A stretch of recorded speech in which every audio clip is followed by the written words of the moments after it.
Education was built on, a system of long ago. And now we're preparing kids for jobs that don't even exist. The world is so different right now. We're inundated with information.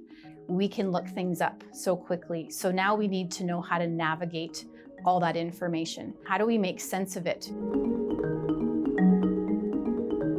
I'm Kimberly Funk. I'm the principal here at Niverville High School. A number of years ago, our school division set priorities for deeper learning. We need to move from facts and memorization to application, evaluation, creation.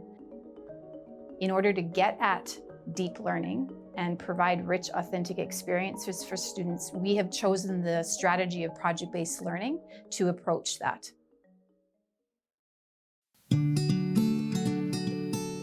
Project-based learning sounds easy on paper. It just sounds like, oh, you just make a little project and you're done. It isn't. It's hours of research. As my teacher put it, you gotta touch their head, their heart, and their hands. Cramming for a French test and it's like, oh my goodness, am I actually gonna be able to pass it? And then, yeah, you'd pass the test, but then you'd never remember anything. So when we think about creating a project, a lot of times we think about regurgitating information and putting it on a poster. And then the poster sits there, and sometimes there's an audience that comes by and looks at it, but usually it sits on somebody's table. So project-based learning is a little bit more like the process of coaching, where you come alongside students to help them identify their passions, their interests, and deal with the challenges that they face. What do we want school to look like? What do we want our learners to walk away with when they graduate from Niverville High School? And so, we read books together, we watched documentaries about project-based learning, we educated ourselves, we talked, we tried to figure out what do we need to do this. And so the teachers that were interested and excited and passionate about jumping in and digging in, they were given the option to try. And they were excited about it, as I was.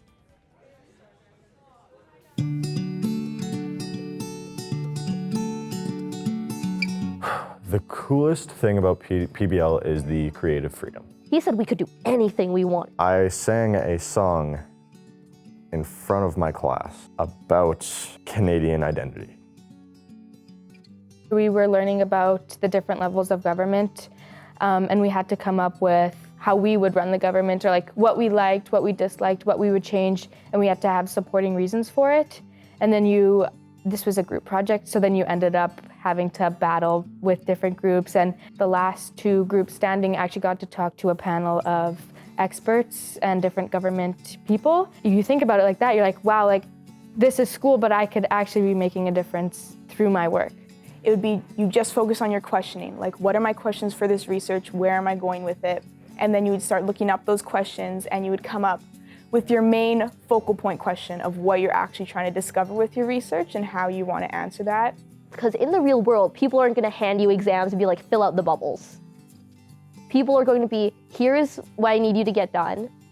Here's what I want the final product to look like, do it. And you got to figure that out yourself. And I feel like I retain information so much better with projects. So within project-based learning, we have a framework of what we're working in, but there's many ways of acquiring that information.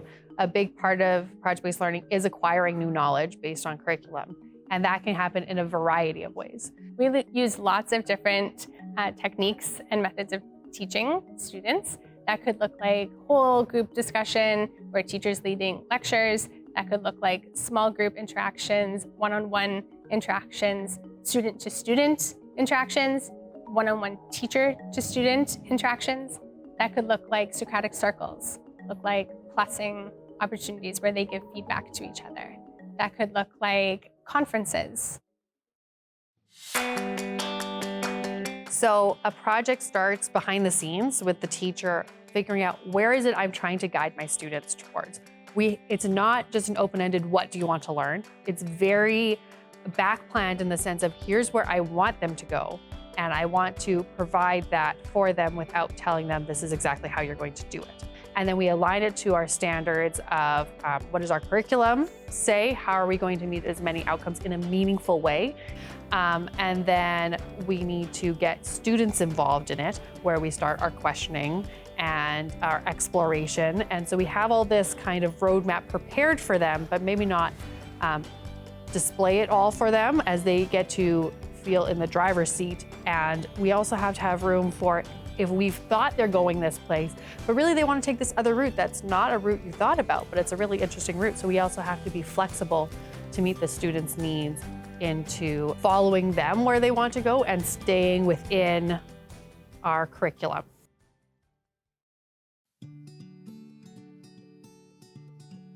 Transitioning from a traditional school to PBL is really hard. Because it sort of forces you to get out of your bubble because you have to talk to people, all this teamwork, team building stuff. I feel like it's very important to have a safe learning environment.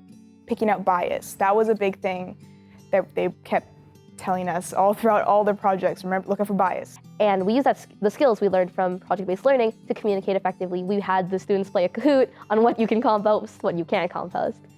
And it was a lot of that. And then it's a lot of like leadership and meeting. Like just a week ago, I met with an Indigenous artist from Audubon.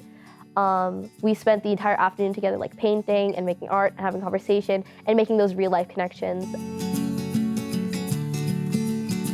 The interdisciplinary learning in our program, it's a little bit more in learning how to make those connections between people, the world, geography, history, science, chemistry, bio, whatever it is, and finding out how those things intersect and cross over. Because typically in the real world, problems aren't isolated into categories. When a student has the opportunity to create something that goes beyond the four walls of the classroom, it gives more meaning to that creation and to that project. So a student feels like what they're doing actually matters, because it's not just going to the teacher who's there every day. I see them all the time. Assessment is an important part of all education. We focus on a rubric scale, which is correlated to percentages because we have to do that, where it's excellent, very good, good, basic, and limited. There are places for tests. I still do tests. It's a different kind of style, but definitely do tests. I will not write a percentage on the top of the test. I will not put a letter on top of the test. I will go for each question. This question had an excellent answer. This question had a very good answer. We want kids to be self-directed. We want students to take ownership in their learning. We want them to really create their own educational path with the facilitation of the teacher. The end result is so encouraging and so positive that it's worth the hard work. Niverville High School is a fantastic school. We have passionate, caring, hardworking teachers and staff that care about kids. We think this is a great place to learn. We are providing an education of, strong academic content, but we're preparing them for the world after high school. They are getting a rich learning experience here. There's lots of opportunities to find their place here. The best thing someone has said about my project is, I can't believe you actually did this. I think most of it was with my parents. When I would bring up what we're learning about, they'd be like a little shocked. They'd be like, oh, you guys been talking about that in school? Like, that's interesting. Because they would never have done anything like that. It's just easier now because I know how to do it. I know that I can do it because my teachers have helped me along the way and I've proven to myself that I can do that. And I think that's just a really important life skill. So in university, I can just be confident in my learning abilities. The kindness and patience of teachers and students. It's astounding. I have so many things, so much information that is actually useful information that'll stick with me, and it's practical information, and it's the practical application of information. It's creating a product. It isn't writing a test or an exam or a paper. Our mission here at Niverville High School is for students to connect, grow, and thrive. And we want them to connect with people, ideas and information with their community, locally and globally. We want them to grow personally, emotionally, intellectually, to believe in themselves that they matter and make a difference.